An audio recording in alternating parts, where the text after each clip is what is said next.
Hello everyone! Welcome back to Matt's Basement. I'm here not just because I wanted to visit my good friend Matt, but because he doesn't even know that I'm here. I live here now. I also forgot my pop filter, so you might hear a lot of but that's not important right now. I'm just here until they kick me out. But what is important is Halo. The f*** is that? So for those of you who don't know, the Halo Master Chief Collection has been slowly releasing over time on Steam, starting with Halo Reach and then releasing in what I'm assuming is release order for the series. This is how I got to play Halo Reach for the first time, and 3 months after that, Halo 1 finally dropped for me to experience. And for future reference, it's safe to assume that future titles will be releasing in 3-month increments. But for my first impression, Halo Reach was fine. It had a lot of game mechanics that I wasn't the most familiar with, but overall my first impression of the series was rather decent. And then Halo 1 released. So I will cut the game some slack. It is the first game in this series, so obviously a lot of the mechanics and level design suffer from growing pains, and while I enjoy being able to put my control behind a defined character instead of a nameless nobody, this game hasn't quite done enough to pique my interest in the series enough to call myself a fan, leaving my opinion of the franchise no different than after I beat Halo Reach the first time. It is also worth noting that this port included in the Steam version of the Master Chief Collection is also a re-release anniversary edition. It includes updated graphics to feel closer to Halo Reach in terms of graphics. However, I will be using the original graphics for this review. I think that the updated graphics look fine, but they're a bit distracting. There were only a couple points in the game where I thought that they added something to the game aside from spectacle, namely this stage later on where the ambient lighting changes color depending on how far you get in the level. However, moments in this large open field crawling with enemies was much more difficult as they added plants and fauna that made it more difficult to notice enemies, and the lighting especially made it harder to discern enemies from the background. In the classic graphics, they're clear as day. Not to mention the NPCs also look a lot more lifeless, lacking the stylized look that the older graphics had. I also will not really be going over the history and development of Halo like I do with my other reviews. This video will solely be focusing on my experience with the game presented to me and nothing else. But because I am a bit invested in where the series goes in the future, I'm not going to be researching details about the story out of fear that I might spoil a future entry. So if I get anything wrong, just kindly let me know in the comments. I understand. Also, I do acknowledge that I'm not the original audience for this game. I never owned an Xbox in my life, and I won't ignore how important this game was to console FPSs, being the first of its kind to jump into the industry without any glaringly obvious crutches that make adapting it into a traditional FPS borderline impossible. And that's still kind of impressive to this day. Yes, I do know that it also released on Windows PCs at the time, but my point still stands. We have a lot to thank for this game in terms of console FPSs, but again, from this point forward, I will only be judging the game as a game, specifically the Steam port of the Master Chief Collection, and will be looked at less as a revolutionary stepping stone. But without further ado, ladies and gentlemen, welcome to part 2 of Trav playing Halo for the first time. I don't have a title, I'm sorry.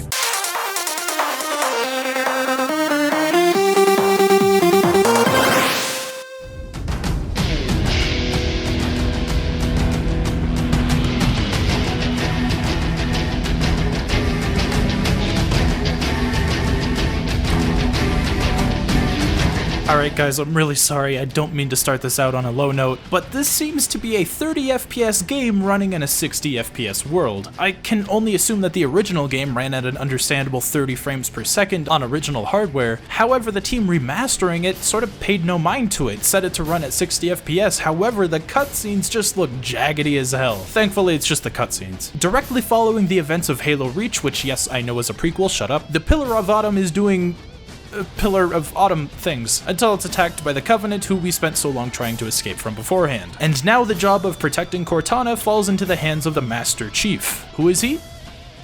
I don't fucking know. Although Chief does do his fair share of talking, Cortana is very much the voice inside of the player's head. Literally. She gives you all of these environmental cues that you should be taking a mental note of. And though sometimes this trope can get quite annoying, I actually kind of enjoy Cortana as my companion. It makes the world feel more alive outside of cutscenes. Chief is given a pistol and sent on his way to keep Cortana safe from the Covenant, trying to find a goddamn dropship in this labyrinth. I've heard that this is the result of system limitations, which I completely understand, but this game really suffers from repetitive and borderline agitating level design. I got lost several times in this opening level just because so many of the areas look the same. At least I had my handy dandy pistol, which I swear is one of the most overpowered weapons on the game. More on that later. Chief escapes the soon-to-be-destroyed Pillar of Autumn, falling into the game's namesake, Halo, where Chief is the only survivor in his crash because of course he is. And this is where Halo, the game, finally kicks off. Well, sorta. You'll be spending the next 30 minutes rescuing other dropships from the Pillar of Autumn. While I totally could just kill all of the survivors to speed up the process, I wanted to live up to the Master Chief name and attempt to save all the bastards, which I did. Combat became much more tolerable for me once I found the sniper rifle. One-hit kills on headshot on any of these meaner Covenant, and if I miss, I can just dink them down with my pistol. Easy peasy. What's not easy peasy is the driving mechanics, well, at least with a mouse and keyboard. It feels similar to driving in Borderlands, where instead of you controlling steering left and right, it auto-steers to face where you're looking, which can lead to some interesting moments. It turns out the captain of the Pillar of Autumn, Captain Keyes, survived the crash, and once the Chief rescues all the survivors, it's time to take the fight to the Covenant ship currently holding him prisoner. But good luck finding him in this maze of a ship. Seriously, is this the devs' first time designing levels? This stage also starts you without your pistol, because for some reason every stage in the game starts you with a predetermined set of weapons, which is fine. It forced me to experiment with some of my weapons, which I actually really enjoyed. I've really taken to the plasma rifle, which is really good against these elites, but I really didn't care for the needler, which is a shame because it looks really cool. It runs out of ammo a bit too fast for my liking, and feels better for groups than it is a single enemy, or at least it just feels that way. We also see the returning hunters, which holy fuck what a downgrade. I know that Reach came out afterwards, so I know that they didn't get their terrifying legacy from this game. They can be one-shotted with a sniper rifle, which is hilariously underwhelming. Man, I really do love this sniper though, mainly due to Chief's aim not being hindered by his movement, so I can treat the sniper rifle almost as if it's a railgun, having perfect accuracy even in the air, making it a ton of fun to use. Also grenades, holy shit. I really appreciate how the grenades can be used to influence enemy AI, using grenades to flush enemies out of cover or keep them behind cover, which is quite fun actually. Oh shit guys, I don't know if saving Captain Keyes was worth it. I don't know if he's okay. The gang escapes by stealing a Covenant flying horseshoe, and then it's off to the beaches for a nice vacation. I hope everyone brought their face mask. Cortana and the Chief are sent to go find Halo's map station dubbed the Cartographer, and after some needless backtracking, I finally found it, and that's it. That's the whole level. What I just described is a nearly 30-minute level, backtracking through some of the most boring-looking environments I've seen since...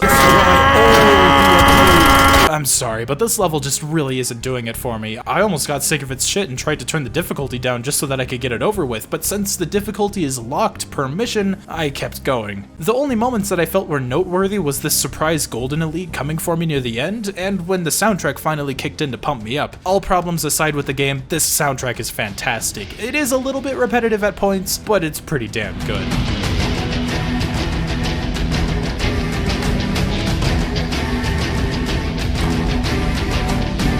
The cartographer reveals that the control room for Halo is deep underground, which we then go to in a jet.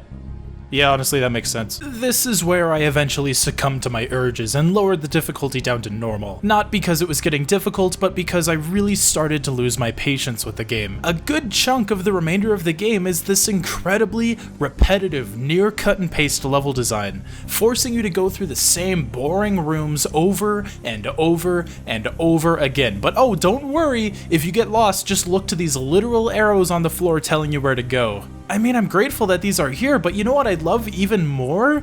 Good level design. Some of them do spice it up a bit. Several of these rooms have enemies set up so that you can easily stealth your way through the room, which does feel incredibly rewarding. At the very least, more rewarding than this game's combat loop. I know a lot of you love this game to death, but when a game makes me want to skip everything by running past it instead of actually playing the game, I can't exactly say that I'm enjoying it. I thought the tank section would change my mind, but honestly, this thing sucks. And if you aim too low, you have a pretty good chance of killing your own men, and just overall, doesn't feel very great. I am enjoying the story so far though. Chief eventually makes it down to the Halo's control room, plugging Cortana in to confirm that the ring itself isn't just a weapon, but is housing a galactic parasite called the Flood. Though the Chief doesn't know that last part because Cortana freaks out, telling us to go stop Captain Keyes, and we're sent on our way without any knowledge that Cortana just discovered a sort of hive mind zombie thing that, I don't know, they just sort of show up. I'm assuming that they get more fleshed out in future games, but as far as we know here, this game just turned into a sort of bizarre space zombie survival horror game. I'm not exactly sure what else to compare this to. Have you ever played Warframe? They're a lot like the Infested there. In fact, I'm pretty confident that they were inspired by the Flood. A space parasite able to learn as a hive mind, learning how to handle the weapons of other factions, and overall become a huge pain in the ass if it weren't for the shotgun. This shotgun is nice, but I really only use it against the Flood. Against anything else, it's just okay. Oh shit, is that supposed to be the same helmet as Mr. Edgeboy from Reach? Interesting. The Chief learns about the Flood by watching the feed of a formerly alive Edgeboy and his team alongside Sergeant Johnson, a character that I honestly forgot was even part of this game, who is subdued by the newly discovered parasite, forcing Chief to just make a run for it, I guess? I'm guessing Captain Keyes is a lost cause at this point. While the introduction of the Flood does come out of nowhere, this chapter is a breath of fresh air. Facing off against a new enemy type, but god damn it, the level design is just so unnecessarily repetitive. Once again though, the music really helps out. It's so pleasantly uncomfortable, reflecting the chaotic and alien nature of the Flood. Really good stuff.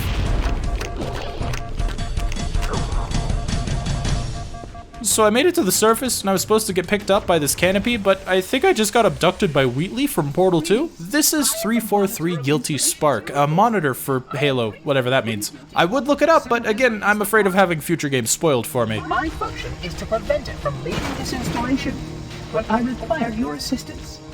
Come, this way.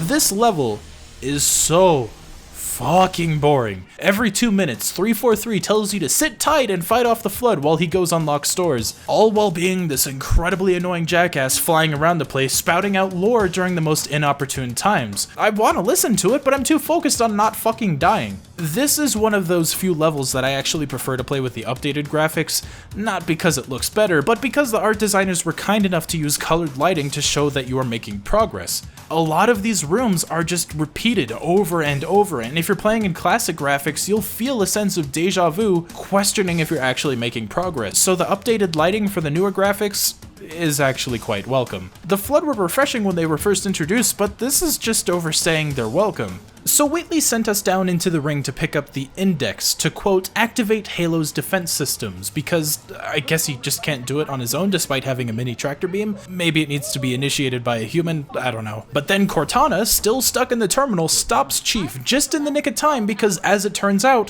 Wheatley was trying to stop the Flood, but the only way to stop the Flood is by killing all of their food, which includes us and anything else in the galaxy. Hello! This is the part where I kill you!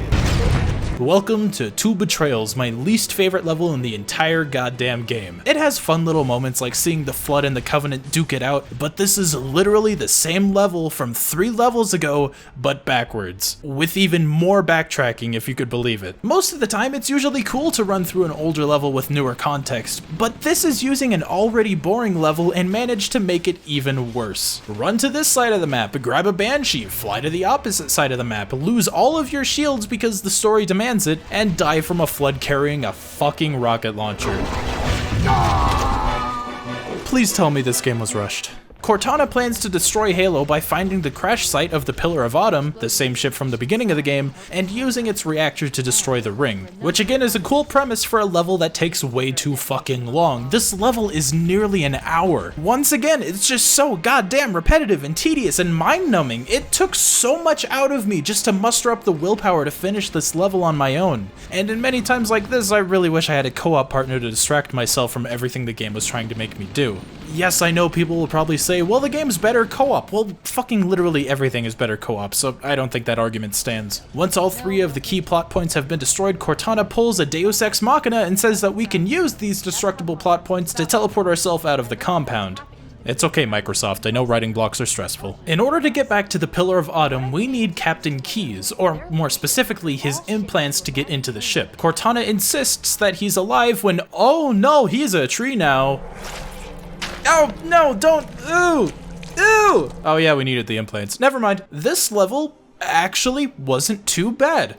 I enjoyed fighting the Flood in this environment and seeing the Covenant being absolutely decimated whenever they were in the same room together. Even though this feels like a retreading of the 3rd mission, Truth and Reconciliation, I quite enjoyed it, and showed that, yeah, replaying levels with a new theme isn't inherently bad, just 2 Betrayals sucks. I kinda wish that I turned the difficulty back up to Heroic for this, but we're almost done with the game anyways. After taking Captain Tree's implants, it's time to finally destroy Halo, with Chief GTAing a Banshee and making a run for it back to the Autumn's crash site. Cortana sets the pillar to self-destruct, but surprise, Wheatley is back and he's gonna try to stop us by any means necessary. And by that I mean talking our ears off while literally doing nothing else. With Wheatley interrupting the self-destruct sequence, Chief takes it upon himself to just blow it up. With the aid of Cortana walking Chief through the steps of unlocking the whatever the fuck these are and detonating them inside with a well-placed explosive. I tried doing this with grenades at first because the cutscene beforehand shows Chief using a fucking grenade, but oh god, trying to fit a grenade into that tiny slot is such a pain in the ass. Couple it with the floaty jumping physics and you have a surprisingly frustrating segment. There is an armory nearby where you can stock up on rockets to use instead, which I highly recommend. I didn't have a problem with any of the rockets at all. And with the core of the Autumn gone critical, it's time to escape with a conveniently placed Warthog, which should have been better. I'm sure that this was amazing to kids back in the early 2000s, but man, maybe it's just the PC version. These driving physics suck. I feel like I'm wrestling with the game's controls more often than I am being immersed in the world.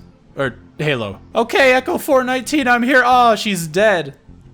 Anyway, I found a jet. Chief and Cortana escape Halo, blowing a massive chunk in the ring, causing a chain reaction, leading to the whole thing to become nothing but space debris, and that's really it. The two are sort of stranded in space for the time being. Cortana reflects on the lives that were lost, giving us a bittersweet ending, which I do enjoy. I'm glad that this ending wasn't just a happily ever after scenario, but I don't know, I feel like I'm missing a lot. Halo 1 didn't really give me enough reason to care about the Covenant. I still don't understand why we're fighting them. Also, Chief just sort of feels like a blank slate to the player who reflects on the player's urge to just blow shit up. But so far, that just seems to be his entire character. We're told that Chief is a badass, but we're never specifically shown why. The game never gives us a reason to believe that he is a badass, especially since the guy can only take a few pot shots before having to cower behind cover for a few minutes for his shield to recharge. And that storytelling sin of telling us instead of showing us also extends to Halo itself. We're told it's a galactic level super weapon, but there's nothing that shows us that we need to worry about the ring. There's no stakes in it. Hell, at least Dr. Eggman blew up part of the fucking moon to demonstrate his power of the not death egg from Sonic Adventure 2. Am I saying that Sonic Adventure 2 is better than Halo? Oh god, I don't know. The only thing that really kept me going in this adventure was the chemistry between Chief and his team, especially Cortana. While her model looks incredibly aged, I enjoy the chemistry of these two, but man, that's really it. The gunplay is incredibly clunky, which I understand for the early Xbox, but some of the guns just don't feel satisfying, and maybe it's because I started with Reach, but it's hard to think of any weapons that really stood out here aside from the pistol that could one-shot fucking hunters. That's awesome. I guess maybe the shotgun because of how helpful it is in these later stages, but I don't know. The Halo seeds have been planted for me. I am invested in seeing where the story goes from here, because after all, we have like 4 more games waiting to be released in this collection. If you're interested, I have been streaming my first time playing these games over on my Twitch. I'll have a link for that in the description. It has been fun though. Oh, he ran me over! Speaking of fun, Halo 1 is a game that I do recommend playing co-op. So much of this game just feels so dull and repetitive, so you might as well just enjoy it with someone else while you have the chance, just to make your journey a little bit easier. Again, I really enjoyed the story, and I think that the universe that they've established has a lot of potential going forward, but the gameplay, man, the gameplay and level design needs so much tweaking. A lot of the unnecessary padding just made it genuinely difficult to enjoy Halo 1. I'm really sorry if that upsets some of you, but if you can, hey, let me know if Halo 2 improves on this. With all the praise I hear Halo 2 giving, I really hope it's better. But hey, until next time. Hey guys, Trav from the future here. Halo 2 just came out on PC, and I'm standing right here. Can't fuck with me.